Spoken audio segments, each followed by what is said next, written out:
آج پہلا سفر ہے سکینہ کی، آج یوم شہادت ہے، اس وجہ سے کا حکم ہے وہ بیان کروں تک۔ سکینہ کی عمر 3.5 یا 4 سال کی تھی۔ سکینہ کا نام سکینہ نہیں تھا، سکینہ کا نام فاطمہ تھا۔ امام حسین کے 3 بیٹے، تینوں کے نام علی، علی اکبر، علی اوسط، علی اصغر۔ 3 بیٹیاں، تینوں کا نام فاطمہ۔ حسین فرماتے ہیں اللہ تعالیٰ مجھے 1000 بیٹے دے جب بھی میں سب کا نام علی رکھوں، 1000 بیٹیاں دے جب بھی میں سب کا نام فاطمہ رکھوں۔ 3 بیٹے حسین کے، علی اکبر بڑا علی، علی اوسط مجلا علی، علی اصغر چھوٹا علی۔ میرا بڑا بھی علی، میرا چھوٹا بھی علی، میرا مجلا بھی علی۔ حسین کی 3 بیٹیاں، فاطمہ کبریٰ، فاطمہ صغریٰ، فاطمہ سکینہ۔ سکینہ بنا ہے سکون سے۔ جب سکینہ امام حسین کے سینے پر سوتی تھی، آرام کرتی، لوگ کہتے مدینہ والے فاطمہ بڑے سکون سے سو رہی ہو، تو سکون سے سکینہ ہو گیا۔ اور کربلا کے بعد وہی سکینہ بابا کی یاد میں اتنا روئی کہ لوگ رقیہ کہنے لگے۔ بابا کا نام آتا تھا رقت طاری ہو جاتی تھی۔ ارے وہ سکینہ جب کربلا میں عشرہ محرم کے دن جب حسین کو ظالموں نے گھیرا، ہتھرہاں سے یورش شروع ہی، یلغار شروع ہی، عمر سعد نے، ابن زیاد نے اعلان کیا کہ کون ہے جو فاطمہ کے لال پر زیادہ سے زیادہ ظلم ڈھا سکے۔ کسی نے تیروں کا وار کیا، کسی نے تلواریں ماری، کسی نے نیزہ مارا، کسی نے خنجر مارا۔ جسے کچھ بھی نہ ملا اس نے گرم ریت اٹھا کر امام کے زخموں پر مارنا شروع کر دیا۔ سکینہ در خیمہ پر کھڑی ہوئی، آنکھوں کے سامنے دیکھ رہی ہے۔ سکینہ دیکھے دروازے در خیمہ پر، کہتی پھوپھی یہ میرے باپ کو کیوں مار رہے ہیں، کیوں ظلم کر رہے ہیں؟ جناب زینب کہتی بیٹی یہ لوگ لالچی ہیں، پیسوں کے بھوکے ہیں، حکومت کے تمنائی ہیں۔ جناب سکینہ معصوم انداز میں کہتی ہے 3 سال کی بچی، تصور کریں جس کے سامنے اس کے بھائی کو شہید کر دیا گیا ہو، حضرت علی اکبر کو، جس کے سامنے 6 مہینے کا اصغر کو شہید کر دیا گیا ہو، اس بچی کی کیا کیفیت ہوگی اندازہ کریں۔ پھر اس کے باپ کو، بابا جان کو ظالم ظلم کر رہے ہیں۔ سکینہ دیکھ رہی ہے پھوپھی کیوں کر رہے ہیں ظلم؟ بولے بیٹی یہ لوگ پیسوں کے طلبگار ہیں، لالچی ہیں، حریص ہیں۔ جناب سکینہ کہتی پھوپھی کیا انہیں پیسے مل جائیں تو یہ میرے باپ کو چھوڑ دیں گے؟ بولے ہاں چھوڑ دیں گے۔ تو تاریخیں بتاتی ہیں جناب سکینہ نے اپنے آبا کا دامن اٹھایا اور کربلا کے میدان میں ہر خیمے میں گئی کہ مجھے کچھ دے دو، مجھے کچھ دے دو تاکہ میں ان کے منہ پر مار کر میں اپنے باپ کو بچا سکوں۔ نہیں کچھ نہ مجھے، کچھ ہاتھ نہ، قربانی حسین ہو گئی۔ سکینہ بے ہوشی کے عالم میں جب شب عاشوراء ہی نہیں تو لوگوں نے یہ سوال کیا ایسا چلو کچھ اب کھانا پانی بھیج دیتے ہیں، لیکن سب کے ذہن میں یہ سوال تھا، کسی نے ہم سے سوال کر لیا کیا یہی مہمان نوازی ہے تو ہم کیا جواب دیں گے؟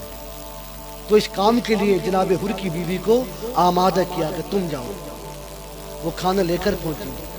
ارے جناب زینب جو شیر دل خاتون، شیر خدا کی بیٹی، ایک بات آپ کو بتاتا چلوں، ثانیہ زہرا جناب زینب ہے، ثانیہ زہرا جناب زینب ہے، ثانیہ زینب آج تک کوئی نہ بنا۔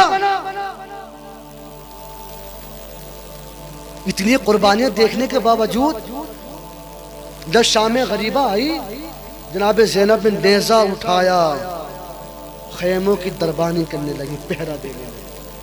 جب جناب حر کی بیوی کھانا لے کر آئیں، بولا کس نے بھیجا ہے؟ کہا یزید نے بھیجا ہے۔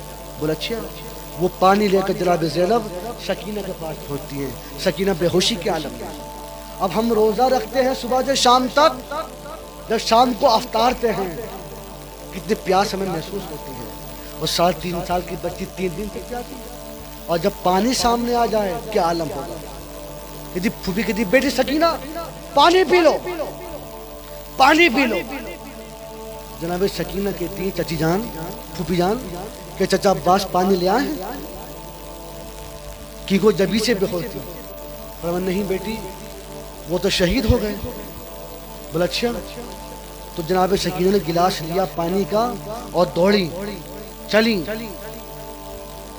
جناب کہتی بیٹی کہاں جا رہی ہو؟ فرمایا میرا بھیا علی اصغر کہاں ہے، میں اسے پانی پلاؤں گی۔ کہا بیٹا وہ بھی شہید ہو۔ جناب سکینہ کے ہاتھ سے پانی چھوٹ گئے۔ جناب زینب اس پانی کو لے کر سید سجاد کی بارگاہ میں پہنچی، سجاد تم پانی پی۔ سجاد اٹھے، بولے پھوپھی جس پانی کے لیے چچا عباس کے شان قلم ہوئے، جس پانی کے لیے بھیا علی اصغر کے گلے میں تیر لگا، میں وہ پانی کیسے پی لوں؟ کوئی تاریخ نہیں بتاتی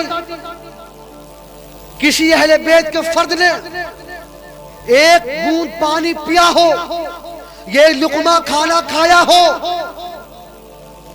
20 رات گزر گئی، 11 محرم آتی ہے، یہ قافلہ چلتا ہے۔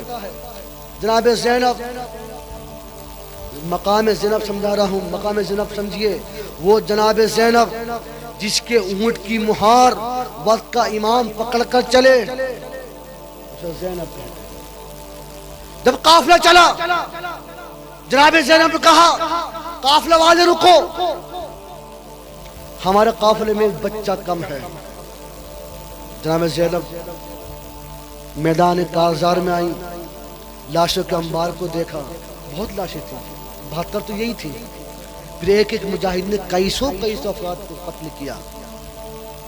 تو جناب زینب کہتی ہے جب میں کربلا کے میدان میں پہنچی تو جناب سکینہ اپنی باپ کی لاش سے چمٹ کر رو رہی ہے، آہو فغا کر رہی ہے۔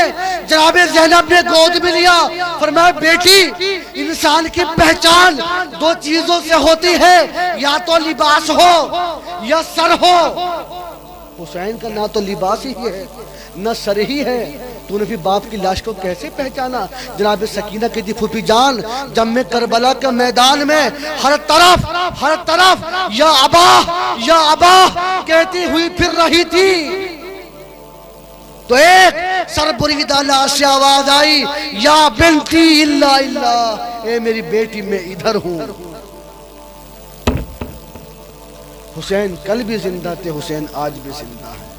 حسین نے بتا دیا فنا کیا ہے، بقا کیا ہے۔ جو مٹ کر بھی باقی رہے، جو فنا ہو کر بھی زندہ رہے، اسے وجہ اللہ کہتے ہیں، اسے وجہ اللہ کہا جاتا ہے۔ بڑھا سکینہ گود میں لیا، سکینہ چلی گئی۔ وہ سکینہ آپ غور کریں، ہمارے ہاتھ میں سوئی چبھ جائے، کوئی کانٹا چبھ جائے تو ہم بے قرار ہو جاتے ہیں۔ جناب سکینہ کانوں میں جو گوشوارے تھے، شمل لعین نے وہ گوشوارے اتارے نہیں، انہیں پکڑ کر کھینچا، کان چر گئے، کانوں سے لے کر پائے مبارک تک جناب سکینہ کے خون ہی خون نظر آتا۔ جب کوفہ و شام میں پہنچ گئے، وہ قید خانے میں ڈال دیے گئے۔ مختصر بتا رہا ہوں، سکینہ بابا کی یاد میں بہت روتی ہے۔ جو بابا کے سینے پہ سوتی ہو، بابا کے پاس سوتی ہو، اپنا باپ ہے، نہ بھائی ہے، نہ چچا ہے، تنہائی میں رو رہی ہے۔ خیبر قید خانے کے دربان کے سکینہ اتنا روتی ہو کہ ہماری نیند حرام کر دی ہے۔ جناب زینب نے مدینے کو رخ کیا کہ نانا جان ان کے بھی وہی جملے ہیں جب آپ کی وفات ہوئی تھی، جب آپ کا وصال ہوا تھا۔ جناب زہرا میری والدہ جب آپ کی یاد میں روتی تھی تو یہی جملہ مدینہ والے کہتے تھے کہ فاطمہ تم اتنا روتی ہو کہ ہماری نیندیں حرام ہو گئی ہیں. اور یہی جملہ آج قید خانے کے دربان کہہ رہے ہیں کہ سکینہ اتنا رو رہی ہو کہ ہماری نیندیں حرام ہو گئی. ارے صاحب اولاد ہو تو احساس کرنا چاہیے کہ ہمارا بچہ گر جائے اسے پکڑ کر اٹھا لیتے ہیں, دیتے کہ چوٹ تو نہیں لگی. قربان جائیے کربلا کے 72 جانثاروں پر, جناب سکینہ پر. جب قافلہ ربیع الاول شریف کو 8 تاریخ کو مدینہ منورہ پہنچا, مدینہ کا کیا عالم رہا ہوگا. جب 25 رجب کو قافلہ مدینہ سے چلا تھا, پورا ہرا بھرا تھا, سرسبز و شاداب تھا. علی اکبر جیسا جوان بھی تھا. وہ علی اکبر جب مدینے والوں کو رسول کی زیارت کا شوق پیدا ہوتا تھا تو علی اکبر کو دیکھ کر دل کو تسکین کر لیا کرتے تھے. ہم شکلیں لگی, وہ بھی تھے, اون محمد بھی تھے, بھائی بھی تھے, علمدار بھی تھے, سب تھے. جب قافلہ مدینے میں آیا, نہ عباسی تھے, نہ علی اکبر ہی تھے, نہ علی اصغر ہی تھے, نہ اون محمد ہی تھے. تو بتاتے ہیں سب سے پہلے جناب زینب روضہ رسول پر پہنچی. جب روضہ رسول پر پہنچی, شکوہ کیا تو تربت رسول میں لرزہ طاری. اب تاریخ پہ غور کیجئے, بس میں آپ آخری میں بتا رہا ہوں, بس 2 جملے آپ غور کریں. جناب سکینہ قبر ملک شام میں زندان میں ہے, جناب زینب کی قبر بھی زندان میں ملک شام میں ہے. جب جناب زینب مدینہ پہنچ گئی تھی تو بھی ان کی قبر ملک شام میں کیسے ہے؟ یہ بات ذہن میں سوال آتا ہے. ایک ریسرچ کر رہا تھا اسی بات کو لے کر کہ جناب زینب جب مدینہ پہنچ چکی تھی تو پھر شام میں قبر کیسی آتی.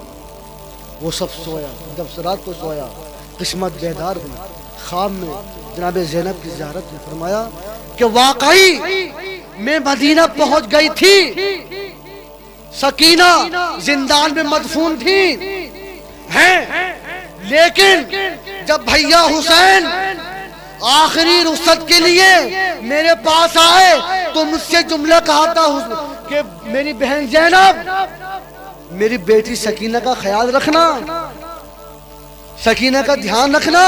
جب میں مدینہ آئی تو مجھے خیال آیا کہ بھائی کی وصیت ہے کہ سکینہ کا خیال رکھنا. اب بھائی سکینہ شام میں ہے, میں مدینے میں ہوں, میں پھر مدینے سے شام گئی سکینہ کے لیے. وہیں جناب زینب نے انتقال فرمایا اور جناب سکینہ کے پاس میں آپ کی قبر مبارک ہے. تو یہ وہ سکینہ ہیں جو 3.5 سال کی عمر میں مدینے سے لے کر مکہ, مدینہ, کربلا تک, کربلا سے کوفہ و شام تک, پھر شام سے مدینہ تک یہ انہوں نے سفر کیا, اذیتیں سہی, تکلیفیں کی, برداشت سہی. واقعی انہوں نے ثابت کر دیا کہ اہل بیت کا گھرانہ کتنا صابر و شاکر.